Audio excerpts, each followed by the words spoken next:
Welcome back, guys. We're joined by CAOLAN LOUGHRAN, who will be making his UFC debut in just a few days in Paris. First off, CAOLAN, thanks a lot for doing this and welcome. No problem, boys. Anytime, anytime. How are you feeling? We can imagine mixed emotions, but is it more excited or even emotional because you're making your dreams come true right now? I just play it day by day. Honestly, at the minute, I'm just tired and sore from the training camp. There's no point in lying.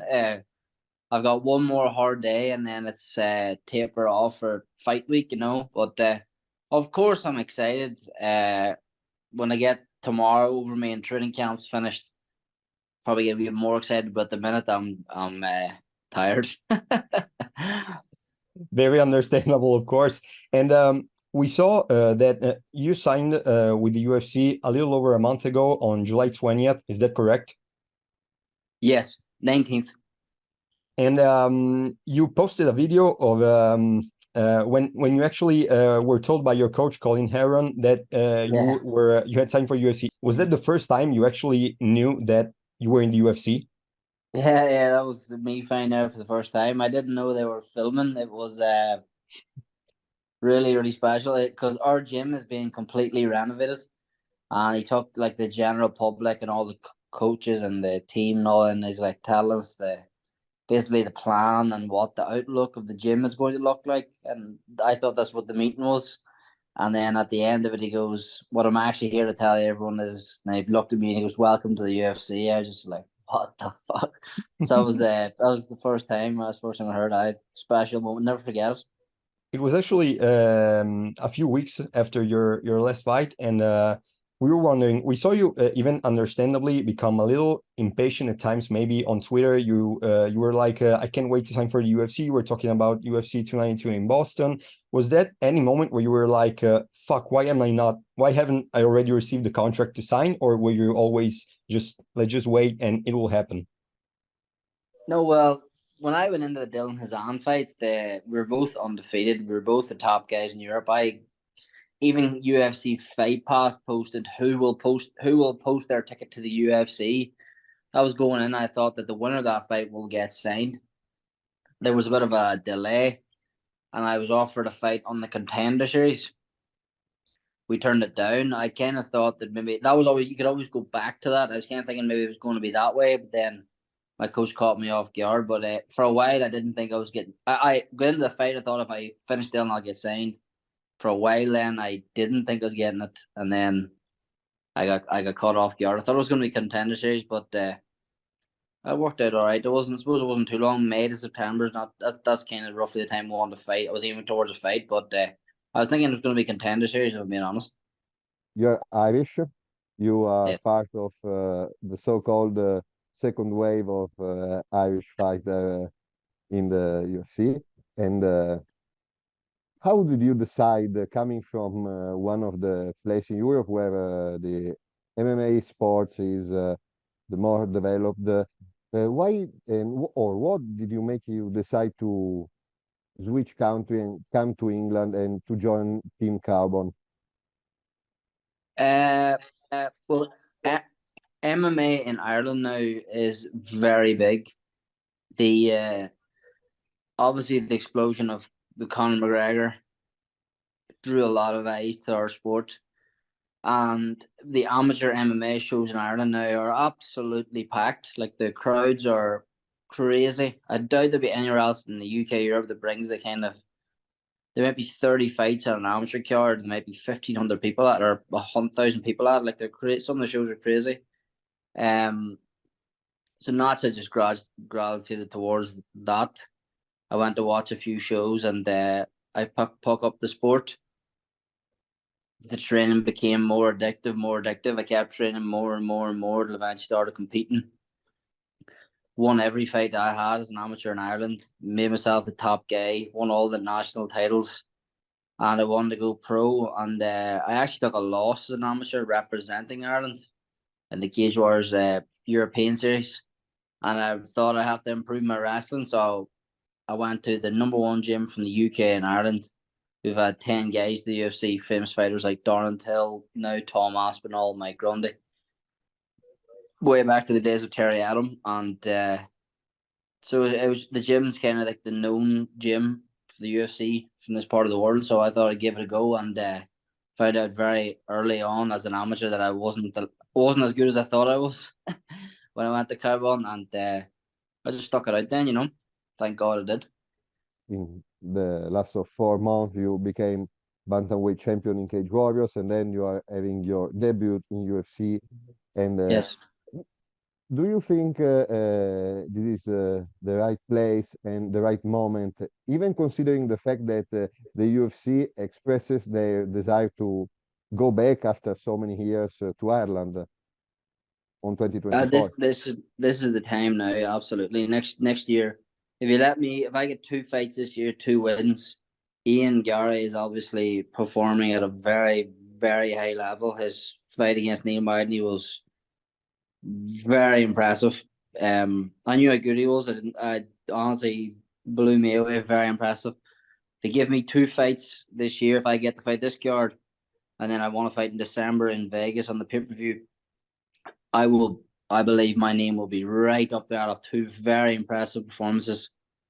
And then we've got guys on the outside. We have Reese is fighting on this card.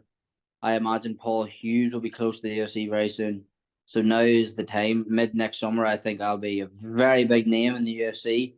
Absolutely a very, very big name in the UFC. And Ian could have a really meaningful fight there in Dublin. So this is the time. This crop of fighters is extremely talented, and I expect us to feature heavily in the top 10, top 15 for the next 6-7 years. We just saw you on the Rome card of Cage Warriors. The arena was packed.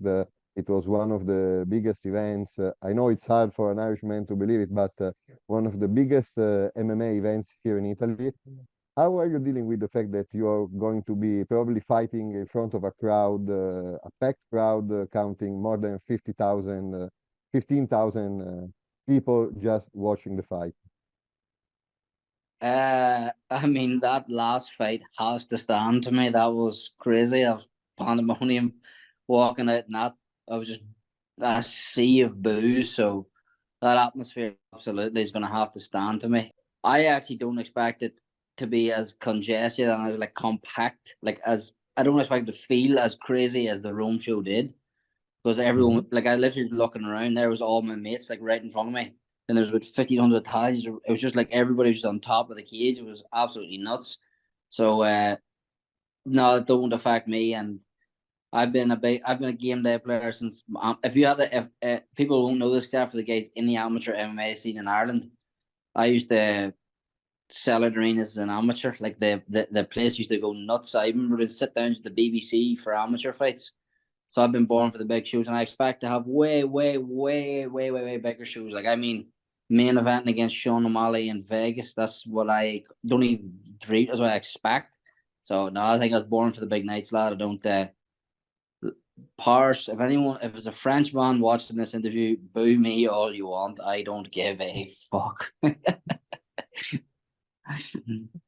And since you mentioned Sean O'Malley, of course, you're coming into the UFC in a period of time where it's very bantamweight heavy. Not just this period, but the division in general is very stacked, very, very deep.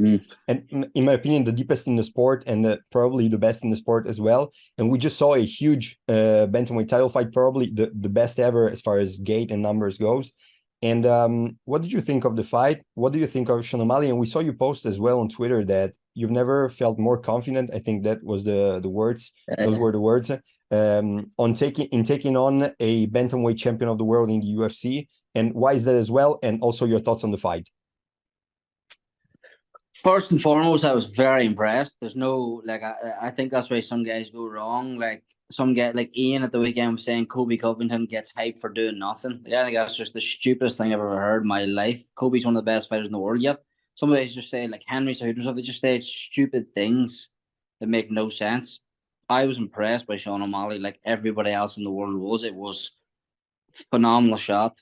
Fair play to him. I was honestly half inspired. That's literally my dream, and he literally just went and done it. It's these things don't just happen. You have to work towards these things. So fair play to him. It's fucking unbelievable shot. Sterling, the way he enters with his chin up, I thought Sterling was going to win, to be honest, going in, but I don't know. I didn't think he's punching like this. Fair play to Sean O'Malley. I just genuinely believe I'm a horrible matchup. I believe I hit any Bantamweight clean with my right hand and knocked him out, and I know I can take him down. He's of course dangerous. Of course he can knock me out. If that right hand lands, of course I just won't come rushing at him like fucking Sterling like this with my chin up. That was crazy. But no, fair play to him. It brings a lot of eyes to the division. I am going to put him on notice next Saturday night, though, after I win and grab the microphone. I'm going to let him know who I am, start to build towards a fight. But fair play to him. Hey, it's good for our division having a star as the champion. And hey, I'm a fan of his technique and the way like hard work in this sport is not just training hard. He puts out a lot of content. He does a lot of podcasts, reels, all these things. He manages social media. That's draining. I have 2 to 3 every day this week. That's work. That's draining on the side of all your training, especially when you're cutting weight. So, no, fair play to Sean. He's made himself a superstar, and that was a phenomenal shot. But I'm coming for you, bastard. I know that it's probably a bit early, but considering the fact that now you are in the spot where probably 99% of the fighters around the world work for. You made it to the UFC. So the steps that you took before Cage Warriors, even before, were all due to come to the UFC. Now you can take it, let me say, more softly and probably managing it with the time on your side. How do you figure your path in the UFC from here in the next 3 years, let me say? 3 years now, I'd like to fight for a title. At the latest 3 years now, Adesanya and McGregor, the quickest I can think. I think Adesanya was like 18 months, something insane like that. I think McGregor was like 2 years. If I got there in like 3, I'd be happy. They usually look after the guys they like. Will I get looked after? I don't know. I don't want to be saved from wrestlers or saved from the good guys and guys here, but I'm ready for a rapid rise progression in the gym. I'm going to give this literally every single thing I have for the next 3 or 4 years I just turned 27 years old, but the next 3 or 4 years to get to the top. I'm not worrying about partying. I'm not worrying about drinking. I'm not worrying about fucking fame or people or women or fucking friends or family or anything like this. I'm focusing on MMA. That's what I'm doing for the next 3 or 4 years. I'm just gonna give it absolutely everything I have, and I think in that time period I'll be UFC Bantamweight champion. Within the next 2 to 3 years. I think that's my goal. So you wouldn't mind actually, for example, we saw lately Ian Gary has been very open about not taking it slow per se, but not having to maybe get rushed, just like profiles like Hamzat Chimaev or something like that, because he wants to build his name, his brand, and his skill set. So you wouldn't mind doing something like that in the sense where you're not gonna try after your second fight. No, I want top 5 or top 10. No. Good. You have to earn these things in life, don't you? It's like everything. I can't just go, I'm going to let Sean know who I am, but I don't expect to fight him anytime soon. You know what I mean? The thing about bantamweight is it is so deep. Like the number of 30 guy is going to be good. Like, you know what I mean? But it's just about taking the right fights at the right time. Maybe 7 fights and a title fight, something like that. That sounds good to me. You know what I mean? For Irish MMA, like we said, this is the second wave, and wanted to know your perspective and the way you lived the Conor McGregor rise through the rankings and through the top to the UFC. How was it for you? What impact did Conor McGregor and all he brought to Irish MMA as an influence? How did it influence you? I've actually got him on the TV here, the documentary series, the Netflix one. There's a Netflix series on right now. It actually is. Awesome. Just for that, it actually inspires me. I think a lot of guys in Ireland they've tried to be Conor McGregor, and it's not the way to go. It's just cringy, and everyone can see through it. I think that's why I got a lot of hype through Cage Wars, because anyone who knows me knows this is how I go on. I do talk big, but I that's just how I act. You know, I'm not trying to be something that I'm not. But of course, I was inspired by Conor McGregor. I couldn't afford a ticket to his Dublin show against Diego Brandao because I was in school. I had no money, and I really, really, really like. That's the only regret I have in my life, not going to watch that live. I literally couldn't afford a ticket.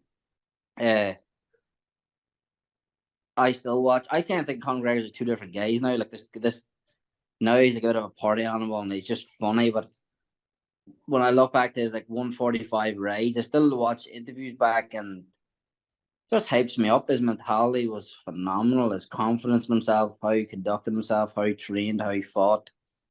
Just I'm a fan of like the way Hamzat goes about it now in his mentality. I was as a fan of McGregor then. I'm fans of the guys who believe in themselves, they put themselves out there and they back it up in big fashion. So, and it just so happens that the guy was from 2 hours away from my house. You know what I mean? So, of course, I looked up to him, but I'm certainly not like a couple of these other guys trying to be like him. But no, it's to be following in them footsteps, and I've literally been asked about him 25 times in the last week. But to be following them footsteps is cool, and the way he probably inspired me as a kid coming up.